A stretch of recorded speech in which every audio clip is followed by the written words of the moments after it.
Great. All right, now we're going to ask each table to take something. Gina and Connie, could you help me pass this out?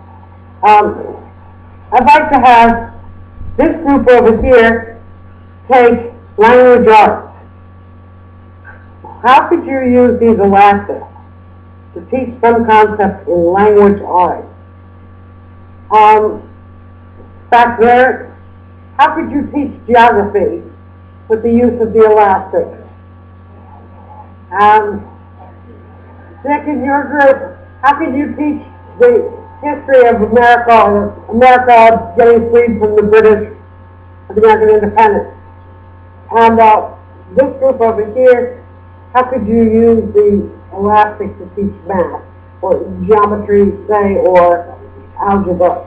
We have four sides, we've got a square, teeter on, or add one more, and then you've got a pentagon. I could show Cheryl all the four-sided figures with different shapes. So that would be quadrilateral. Now you've got a pentagon. That's zero latitude? Right. Now let's build that from there. Now we need latitude, latitude. Okay. And then we do, right now we go longitude. They have to be equidistant, right? Yeah. Well, you can truly see that a pyramid is four triangles. You can count before you can actually see them. On a square base. All right, I have a bigger problem for you now. This was the easy stuff. I want to know how you teach such things as the word integrity. That's very hard to translate from abstract to concrete. How do you teach the growth of an idea when it's not necessarily vertical, it's not necessarily horizontal? And just brainstorm for a minute to see if you can come up with some object that could be used to teach those kinds of things, like the growth of a nation, the growth of an idea, and the idea of integrity. This time up for integrity? Wow. Like it's the structure that we build. Are you ready? The idea starts small. The idea starts small, and maybe it's only my idea. But as it begins to take hold and maybe other people think it's a good idea, then it goes to Don and to Jude, and it begins to grow. And the idea that started out small as just my idea grew and expanded like this rubber band or this elastic. And we trust each other not to let go, and that leads to integrity. And you want to show how we remember talking about the idea of integrity as being something strong, something firm that holds, that is, you know, there's basically something that's holding something back, like a dam or a dike. And as long as it's holding back and it has its integrity, then no water will come in. But when the smallest crack happens in the dike, the water begins to come, and it eventually washes away the whole structure. If a building has integrity, then it can withstand wind and rain. Then we talked about the birth of a nation. We're thinking of it as growing organically like a tree, starting small. Again, how to turn a complex series of ideas into something that the children can do and understand easily. Came up in science, where Debbie was trying to really show them how molecules grow. So, Deb, would you come on up and have us all do the activity that you designed for the children? Molecules love to move, and they tend to bounce against one another constantly. And once they get a little space, they bounce off each other and bounce away from each other. It's sort of like this food coloring. So we're going to start an activity, and what I'm going to do is open this bottle of food coloring, which has tiny bits, tiny molecules of red food coloring. And I'm going to let them loose into this container. And while we're doing our activity, we're going to do a before and after. This is before, and then when we finish our activity, we'll see what's happened. In the meantime, I'd like to ask all of you to be molecules of red food coloring. I'm going to pass out these dots. The dots represent who you are. Molecules. Everybody take a dot, please, and put it on the dot. Where do you put the dot? Right here, anywhere you want to put the dot, as long as you know that you're a molecule. Now that you've all been given an identity, I'm going to invite you to the diffusion disco. Only molecules are allowed.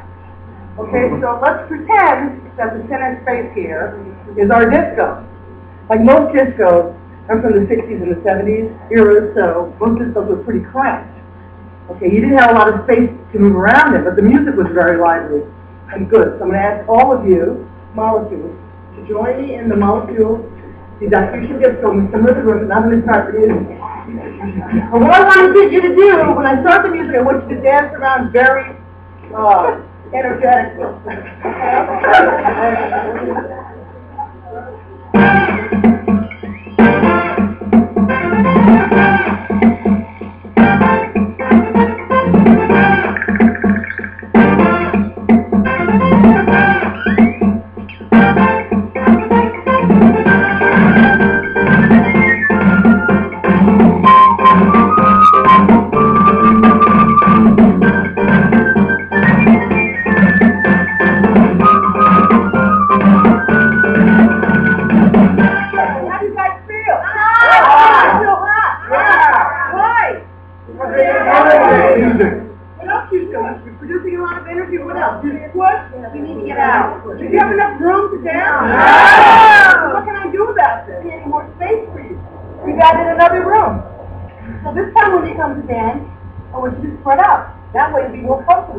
You'll have room and you can sort of on me up against each other, you'll be able to dance wherever you like. Okay? Yeah.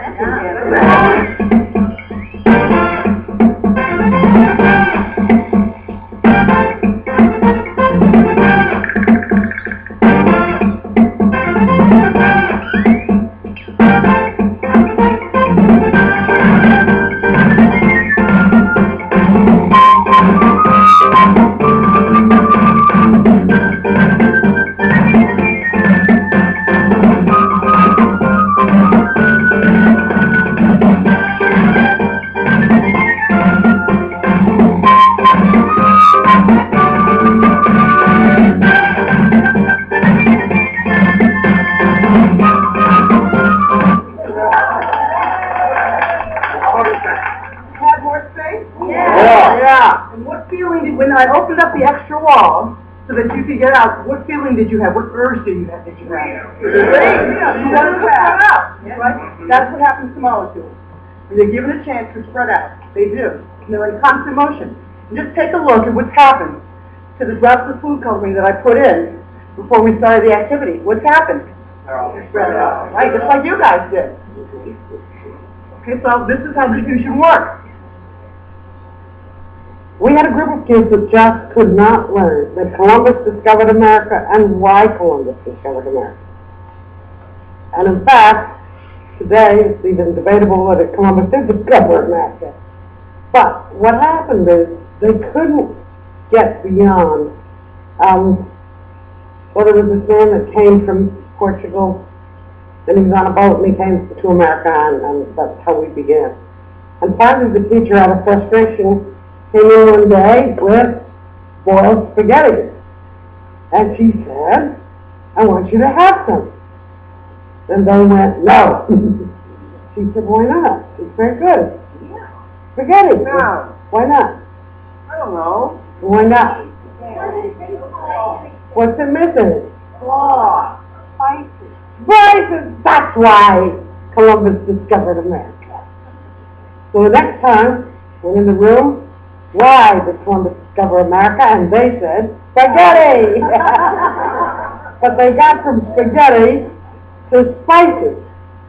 And we have to continually find ways to jog memory, such as using spices. How would you use spices? What could you teach through the spices? Geography, absolutely. Measurement. Science, but you could also teach them historical roots. We can use different smells to associate one memory with a good smell or not a good smell, whatever the smell, and when they smell that again, it would trigger that memory. Yeah, we can even do it in regard to teaching alchemy. Yes. You could practice with the parts of the tongue that perceive different kinds of taste, as Gina and the Human Biology Museum just taught. The younger children had an experiment where they took the sweet, sour, salty, and bitter taste, and they took a toothpick and put a bit of each one on their tongue to try to find out where the taste buds, that specific taste was centered. And then they did a little map of it, and then they did a very nice big taste bud of it using paper clips and things like that. So basically graphing the taste buds.